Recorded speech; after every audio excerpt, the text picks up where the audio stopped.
El tema de hoy responde a algo que podríamos llamar la continuación. ¿Y saben qué? Me inquietó, realmente me inquietó la semana pasada, cuando en un momento del estudio yo dije y pregunté, ¿María ascendió al cielo?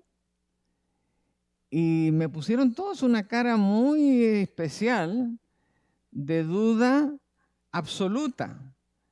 Y yo esperaba escuchar una declaración un poco más fuerte, pero no llegó. Si recuerdan, la semana pasada vimos el estudio si María era la madre de Dios. ¿Y cuál fue nuestra conclusión?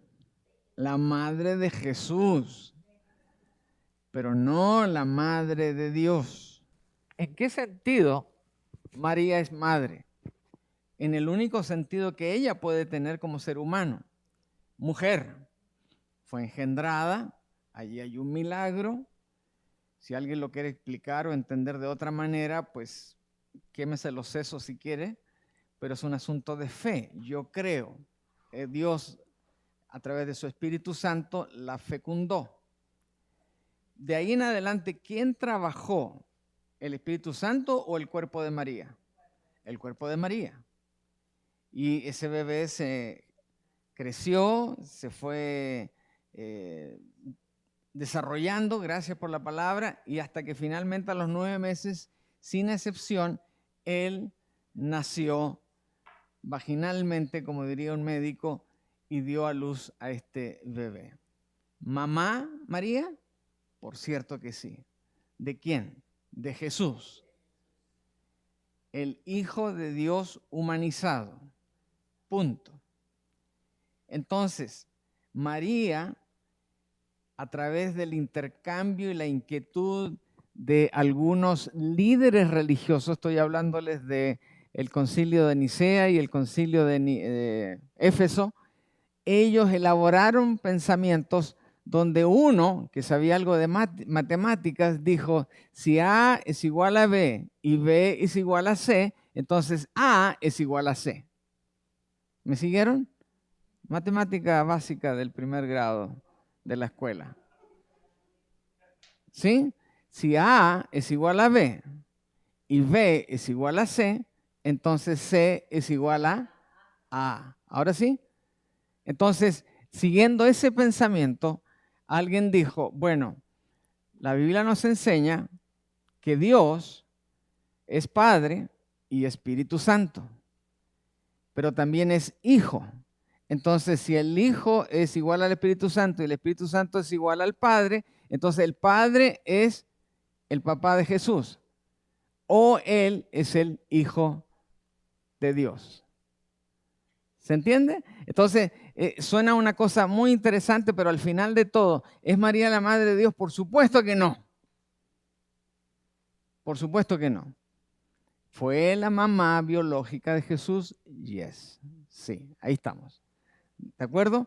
Entonces, todas estas desviaciones bíblicas de María representan un cambio teológico donde Cristo, nuestro único redentor e intercesor, pierde su lugar frente a un énfasis excesivo en María como la Madre de Dios.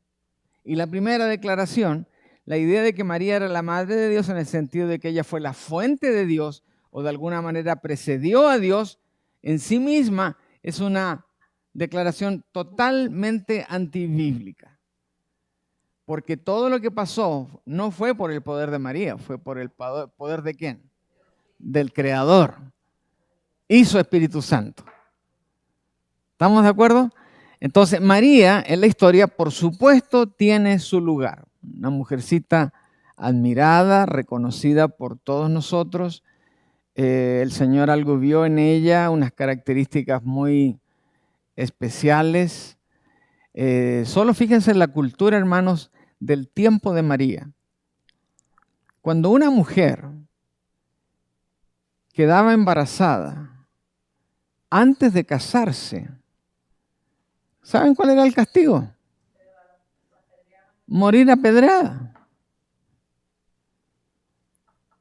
Y a la señorita María le importó un rábano eso. Porque si era de Dios, el propio Señor se iba a preocupar de que nada le pasara a ella. Pero representa eso una convicción tremenda. Estamos hablando aquí de una novia de 14, 15, máximo 16 años. María no tenía más de 16 años cuando dio a luz. Así que, ahora, hemos de entender también que a medida que la humanidad progresó y se hizo más racional, hubo mucha gente que le dio valor a la mujer.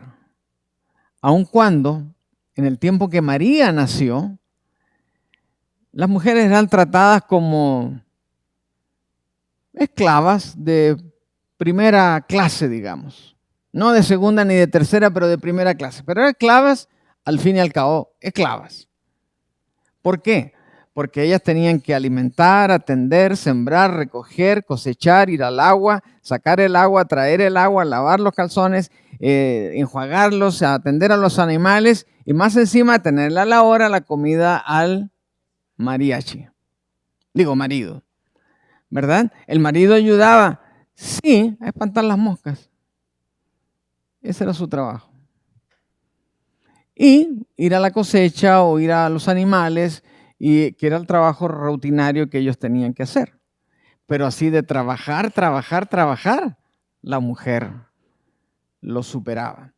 Ahora, esa es la razón por la cual una mujer de 14, 15 años se casaba con un hombre de 25 a 35 años. Porque la mujer iba a envejecer mucho más rápido que el hombre por el tipo de vida que llevaba. Además que no engendraba un hijo, sino que engendraba uno cada 10 meses. Entonces era un desgaste tremendo. Además, otro detalle, la gente no vivía más allá de los 45, 50 años. Hoy estamos viviendo unas edades récords dentro de la historia. Y aquí, todos los que estamos aquí casi ya no estamos pasando de la raya, con excepción aquí de la señorita. Bueno, y más o menos nomás también.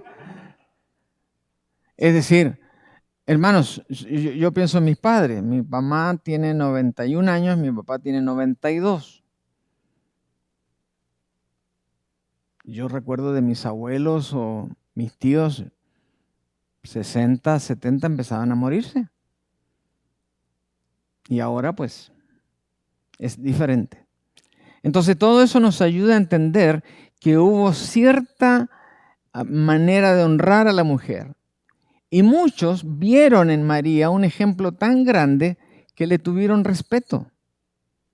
Y por eso le dieron su lugar. Ahora, desde ese siglo en que pasó todo eso, primer siglo, pasó 100 años más, pasaron 100 años más, ya hay 300 años. En 300 años, la cultura religiosa adquirió también el concepto de que, wow, María hizo un trabajo lindo. Había que reconocerla. Pero como siempre ocurre en los excesos del ser humano, ya empezaron a prenderle velitas a María. Entonces ahí es donde empieza a desviarse la doctrina y comienza el matemático a decirnos, si A es igual a B y B es igual a C, entonces A es igual a C. O sea, Padre, Hijo y Espíritu Santo son un solo ser, ¿verdad? Entonces todo eso empieza en un raciocinio donde unos defendieron y otros dijeron, no, no es así, y trataron de aclararlo. Aunque se aclaró en algunos casos, se metió la pata en otros casos. Por eso, todas estas desvariaciones bíblicas de María representan un cambio teológico donde existe, y digo existe porque todavía existe el peligro de que Cristo sea destronado. ¿Por quién? Por María. Y les voy a decir algo más. Este énfasis tan fuerte es una decisión de un papa, les voy a dar el nombre enseguida, hace apenas 200, 300 años atrás. Hace poco. O sea que todavía hay gente que le da a María mucho más valor que a Jesús. Entonces, Eso de ser intercesora es la precaución, y por eso estamos estudiando este tema. Es la salvadora y redentora, y eso no aparece en ninguna manera en la Biblia, ni siquiera por equivocación. Entonces, ¿de dónde salió todo eso? Es invento de los hombres. Punto y aparte. Y cuando tengamos esa duda, aquí está un versículo clave para recordar. Porque este versículo sí está en la Biblia, no es invento de nadie más que de Dios. ¿Qué dice el versículo? Porque hay un solo Dios y un solo mediador entre Dios y los hombres. ¿Quién es? Jesucristo hombre. ¿Y por qué es Jesucristo hombre? Porque nació de una virgen. Ahí está el valor de María, eso es todo. Pero que nace el jale, el que tiene el derecho de hacerlo, el que tiene la autoridad para hacerlo, ¿quién es? Jesucristo. Ahora, si el Señor hubiera declarado en su palabra que váyase con Jesús o con María y va a ser lo mismo, yo encantado me voy con cualquiera de los dos. Pero no lo dice, no lo dice. Entonces, Jesús le dijo, yo soy el camino y la verdad y la vida, nadie viene al Padre sino por mí. Una declaración ineludible para nosotros. Entonces, María, la pregunta de hoy es, ¿ascendió a los cielos? Entonces, el silencio de ustedes la semana pasada me hizo congelar la espalda, porque yo esperaba escuchar un no, hermano, ¿cómo se le ocurre? No, no pasó eso. Hubo silencio. Y ustedes saben que hay un dicho que dice que el silencio otorga. Entonces yo dije, ups, vamos a repasar esto. La asunción de María o asunción de la Virgen es una doctrina que afirma que después de que la madre de Jesús murió, ella fue resucitada, glorificada y llevada físicamente al cielo. Y si usted va a una misa del cura, eso es lo que él va a decir. Y va a decir, esta es palabra de Dios. No dice, esta es la palabra de Dios. Va a decir, esta es palabra. O sea, como que tiene una significancia en la escritura. No es correcto eso. En segundo lugar, la asunción de María es enseñada por la Iglesia Católica Romana y en menor grado, aunque lo practican igual, por la Iglesia Ortodoxa Oriental. La Iglesia Ortodoxa Oriental está en toda la gran República Rusa y está en todos los países periféricos a ella. Ellos practican el catolicismo ortodoxo. La asunción de María fue un hecho, un dogma oficial de la Iglesia romana en el año 1950, recién hace menos de 100 años. O sea, ahí se transformó esto en una ley de la Iglesia. ¿Inventada por quién? Por ellos. Esto no es bíblico. El Papa Pío XII fue el que firmó esa encíclica. Yo nací en el año 57, hermanos, o sea que han 66, apenas menos de 100 años. Así que esta es una doctrina inventada por la Iglesia a raíz de descubre el liderazgo de la Iglesia, descubre que hay tanta gente que sigue a María, que dijeron ellos, la vamos a subir de rango a esta María para que entre más lana. Porque la gente por María hace lo que muchos no hacen por Jesús. Entonces la pregunta es que Dios ciertamente llevó a gente al cielo, no solamente a Jesús. Y tal vez los dos casos más conocidos que tenemos son el de Enoc, que fue llevado al cielo, ¿verdad? Y también ¿a quién más? Elías, correcto, muy bien, Elías. Mientras ellos seguían hablando y caminando, apareció un carro envuelto en llamas con sus caballos de fuego y los separó. En ese momento Elías ascendió al cielo en medio de un torbellino, dice la palabra. Y el caso de Enoc, anduvo siempre con Dios y un día desapareció porque Dios se lo llevó. ¿Dios tiene el poder para hacer eso? ¿Tenía el poder para haber hecho con María en cualquier momento eso? Por supuesto. ¿Lo hizo? No lo hizo, hermanos. No lo hizo. Así que No, es imposible que Dios hubiera hecho lo mismo con María, porque María no era cercana a Dios en el sentido de como Enoc o como Elías. Ella hizo un trabajo honrado, honorable, pero ella era fiel a su marido y a su hijo. Y Jesús, acuérdense, no fue su único hijo. No es imposible que Dios pudiera haber hecho eso. Si a él le hubiera placido, lo hubiera levantado, lo hubiera resucitado, haría lo que quisiera él. Él es Dios soberano, pero no lo hizo. Tampoco, hermanos, para rematarla, no hay evidencia bíblica del fallecimiento de María en la Escritura. No es que no haya muerto, sí murió, pero no aparece por qué. Porque no era tan importante, exactamente como cualquier ser humano. No están los nombres de ninguno de nosotros familiares que yo sepa, así que no, pero eso no le quita la dignidad a la persona. Pero también nos deja claro que no estaba en los planes de Dios que María figurara en la Escritura. Hermano, figurar aquí es un privilegio que solo algunos tienen. La Biblia no registra la muerte de María ni la vuelve a mencionar después del capítulo 1 del libro de los Hechos. Quiero que vean este pasaje porque ahí está la última referencia bíblica en el Nuevo Testamento. Llegaron a la ciudad, subieron al piso alto de la casa donde estaban alojados. ¿Quiénes estaban ahí? Estaba Pedro, Juan, Santiago, Andrés, Felipe, Tomás, Bartolomeo, Mateo, Santiago, hijo de Alfeo, Simón el Celote y Judas, el hijo de Santiago. Todos ellos se reunían siempre para orar con algunas mujeres, con María, o incluyendo a María, la madre de Jesús, y con sus hermanos. También era un núcleo muy familiar. ¿Lo ven? Los discípulos de Jesús, más María, otras mujeres y los hermanos de él.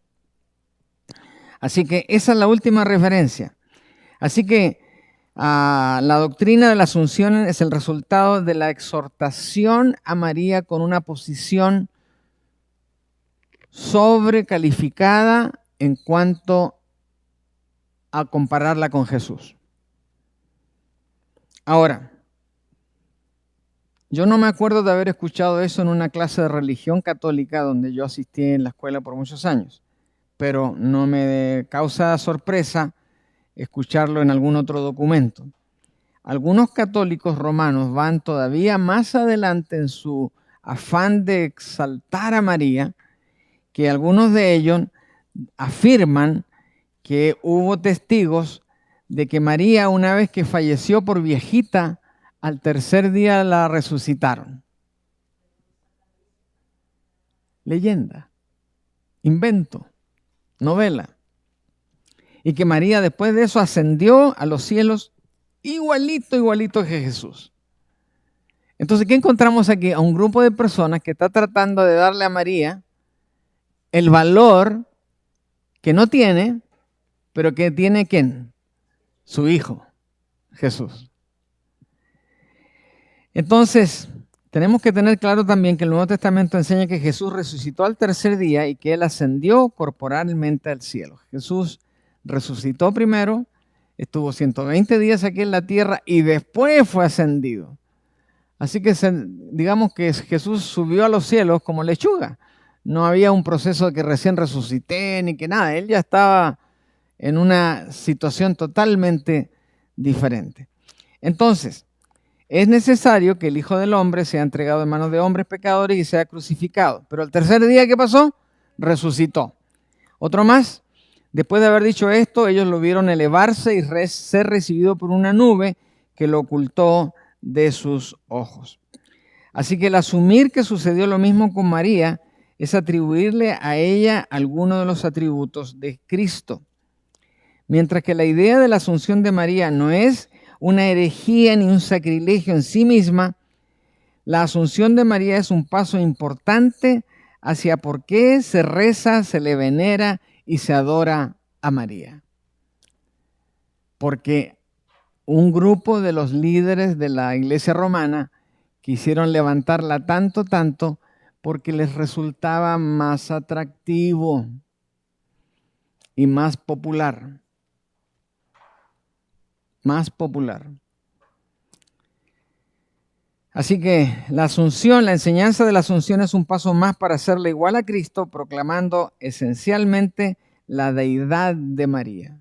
Y cuando hablamos de la deidad de María, estamos hablando de un ídolo que tiene la misma capacidad de interceder por nosotros, de salvarnos y de llevarnos al cielo. Cosa que la Biblia no declara absolutamente en ninguna parte.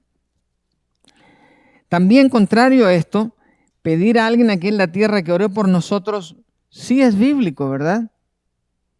¿Orar unos por los otros es bíblico? Sí, es bíblico, lo acabamos de hacer. Hemos orado los unos por los otros.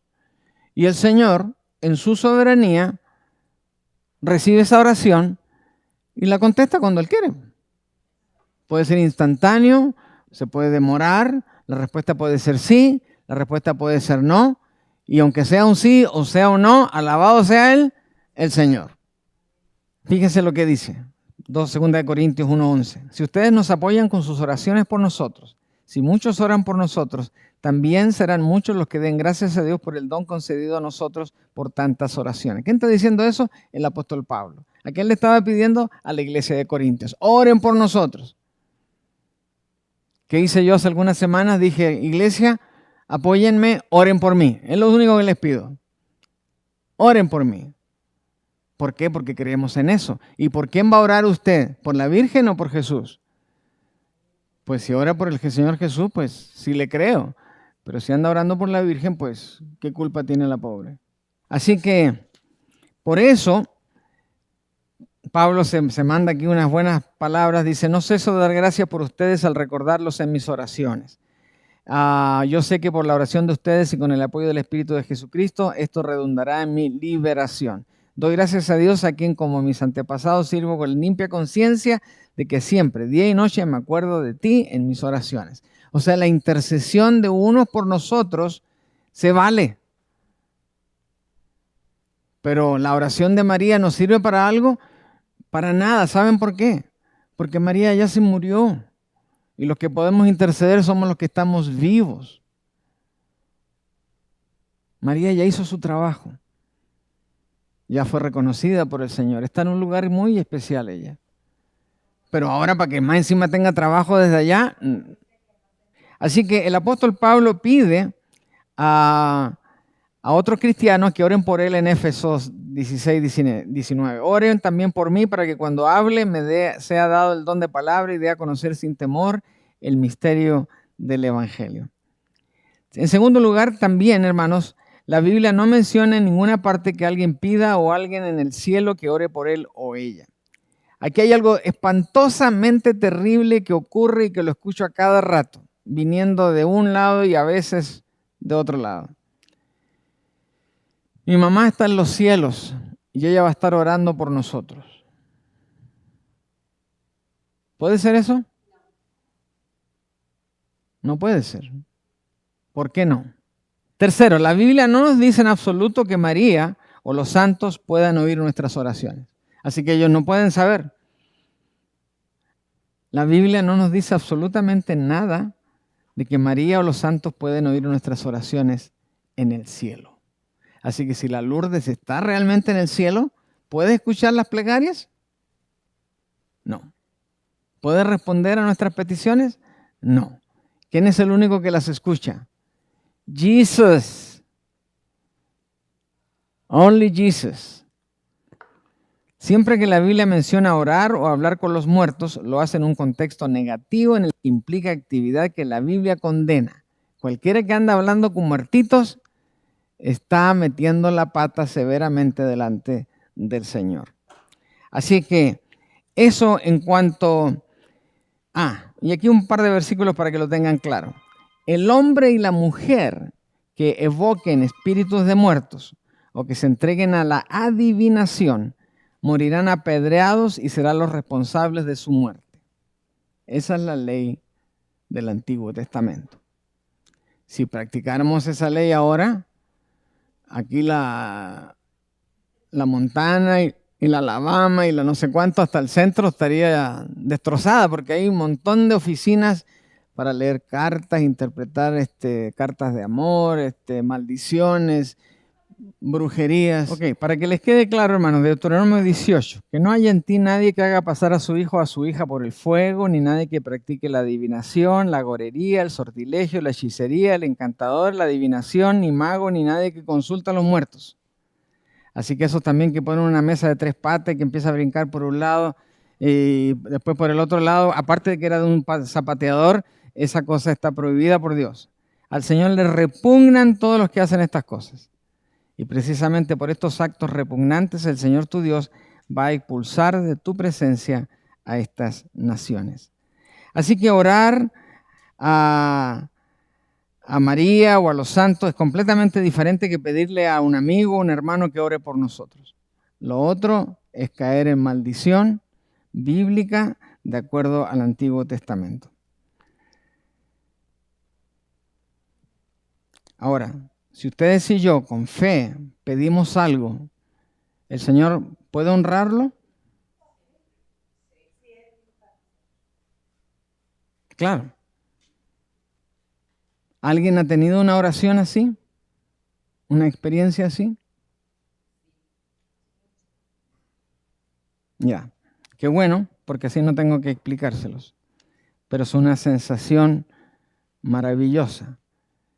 Y en mi experiencia, mi pregunta siempre fue, ¿cómo es posible que yo, una pulga en este universo, un insecto, un granito de polvo en el universo, le pido algo al Creador y Él me responde?